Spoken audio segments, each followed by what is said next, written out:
Thank you guys for all coming out here. We know there's been a lot of questions, and of course, we brought out all of our county leaders as well as our city leaders here. My name is Alicia Tarancon. I'm the Public Information Officer for the Nassau County Sheriff's Office. And of course, I want to go ahead and introduce everybody that's right behind you. We have Tim Cooper over here with Nassau County Emergency Management Director. Of course, we have Sheriff Leeper here as well. We have Chief Jim Hurley with Fernandina Beach Police Department, Chief Brady Rigdon with Nassau County Fire Rescue, Ty Silcox, Fernandina Beach Fire Rescue, Taco Pope, our County Manager, and Dale Martin with Fernandina Beach City Manager. And of course, we're going to bring up Tim Cooper. And Tim, you have an update. You're going to give us some information about shelters, as well as where people can go for more information, and some information as well as, bridges and all those updates. Yes, ma'am. Thank you.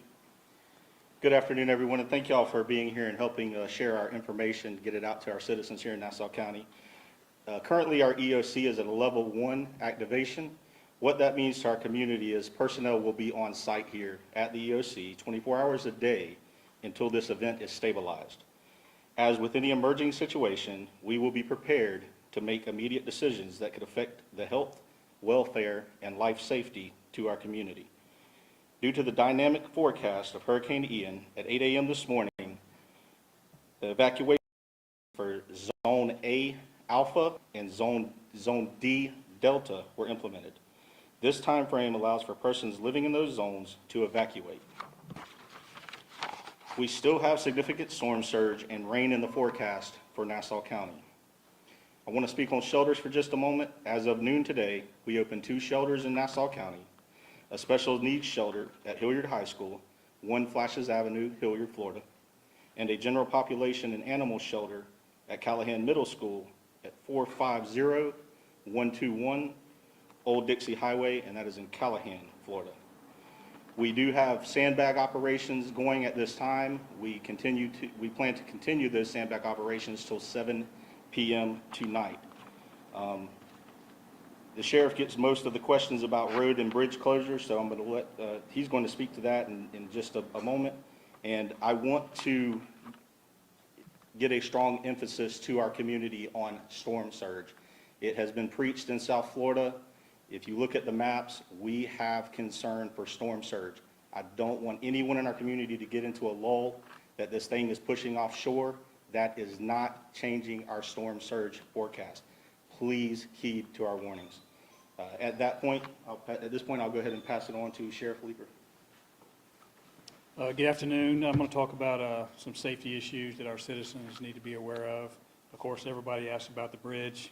Bridges going on to Amee Island.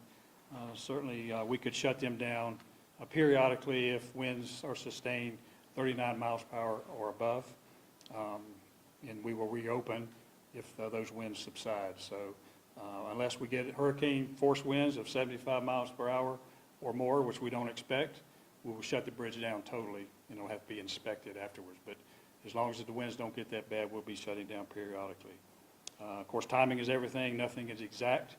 The storm's been a little more difficult to predict, so use common sense, be prepared, and just have your resources available should anything happen. We're working together, law enforcement, fire rescue, all staffs with Nassau County, Fernandina Beach, Callahan, and Hilliard are out working together to monitor conditions in order to keep you and your family as safe as possible. It's all hands on deck with our agencies. They will be out all night for several days, making sure that our community is safe. As always, stay in contact with up-to-date information from the Emergency Operations Center, particularly at onenassau.com.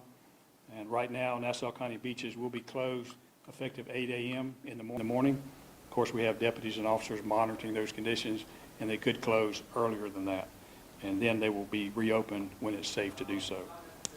We're going to get several inches of rain, so our roads are going to be hazardous. You're going to have water building up on the roadways, so just be careful. If you don't have to drive around, don't drive.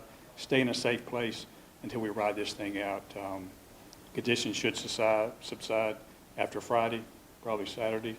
So, but we'll just play that as we go. But just be safe and use common sense. So I'll turn it back over to our Emergency Manager, Tim Cooper. Okay, does anyone have any questions that we could try to answer for you today? Yes, sandbag operations, where is that going to be located? Where are you guys doing that? We have one in Yulee. That information is on our Facebook, but it is at the Yulee, or the yard right off of the Tradeplex here in Yulee, off of State Road 200. And then the other one is in Hilliard. What would you say are more of the, prone to flooding areas that you guys are pretty sure watching out for? Well, the emphasis behind our evacuations were those areas, right? Yes, ma'am. So coastal flooding is known in those areas. We have problems with nor'easters in those areas, and we're expecting greater than that with this forecast. Are you anticipating any other zones will come into play as far as evacuations? I really don't want to talk outside of the zones that we have because it creates confusion when people hear other things. We have plans for anything like that could happen, but we don't have any plans at this time that we're planning on implementing. So for those who are in zones A and D, if they're going to evacuate where they are, they feel all right about them going to the other zones if they have friends, family, so forth? If they feel comfortable with that, we do. And Sheriff, you've been through quite a few of these storms throughout the years. Is there something that you've seen in terms of your anticipation of what's going to happen here that you refer back to another storm that's happened and where those trouble spots may crop up as a result? Well, if people were here during Hurricane Matthew, Hurricane Irma, the problems we had then, we're going to have this time, if not more. So be prepared for that. People know if they live in a low-lying area, it's going to flood. So just get out of that area. You don't have to go across country. You just got to get into another zone that's not being evacuated so you're safe. Just get away from those low-lying areas and areas where you're going to have water rushing in. Can you speak to the time frame that first responders can't come out to get people for those that choose to stay? Well, for those that choose not to evacuate, heed the warnings that we've been giving. Depending on the conditions, if they have an emergency and they call 911, we're going to make sure that our employees are safe. They may come a point where we're not going to respond. They've been told to evacuate. If they get in a situation where they're getting in trouble, we'll try to help them if we can, but we're not going to put our employees in peril to help somebody who chose to be dumb. So we're going to do our best, but there may come a point where we're not going to respond until conditions lessen where we can do so. And we're calling this recommended evacuations or mandatory in these zones? I'll speak to that. It is an evacuation order. That power is given to us, and that's what we're going to reference to it as evacuation order. Sorry if this has been mentioned already, but have you all brought crews from outside the area in to help with the storm? There are personnel in our EOC that are from outside the area, yes, sir. Great, and about where are they coming from? All over the place. All over the place, got it. And then how many crews do you have emergency, I guess an estimate? You would have to factor in power and everything that's not necessarily controlled directly through the EOC. We have liaisons in here. We could only guesstimate on those numbers, and I wouldn't want to mislead anyone. Do you all anticipate erosion on the beach? I know Amelia Island had a lot of reconstruction with the north, I think the south and north end of its beach.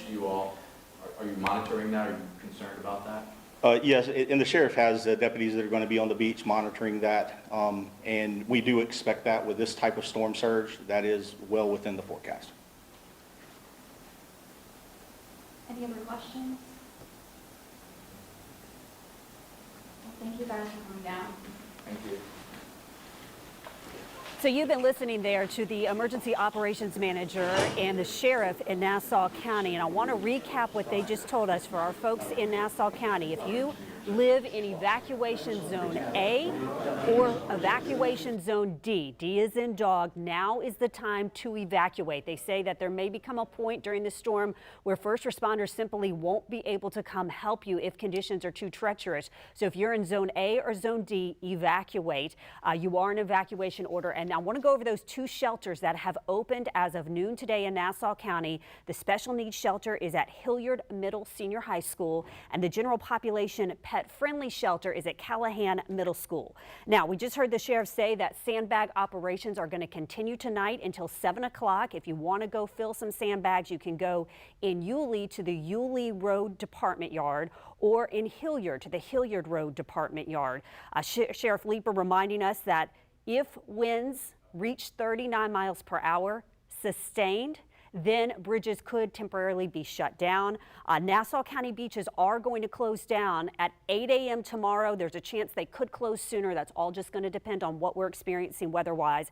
Reminding anyone that if you're out on the roads, it really could be hazardous. As these rains come in, they are concerned about significant storm surge and the rain that's going to be falling. So they're asking you to stay off the roads, find a safe place to ride out this storm. And we will keep you updated throughout Hurricane Ian. We have a team of meteorologists tracking this storm. A team of reporters are going to be out all across the First Coast. So make sure you go ahead and download the First Coast News app. Turn on push notifications to get the very latest. Check out our website, firstcoastnews.com. And we will continue to break into programming as conditions warrant and as we get updates from other emergency operations centers all around the First Coast. But we hope you stay safe and you keep it right here on First Coast News. For now, we're going to return you to programming.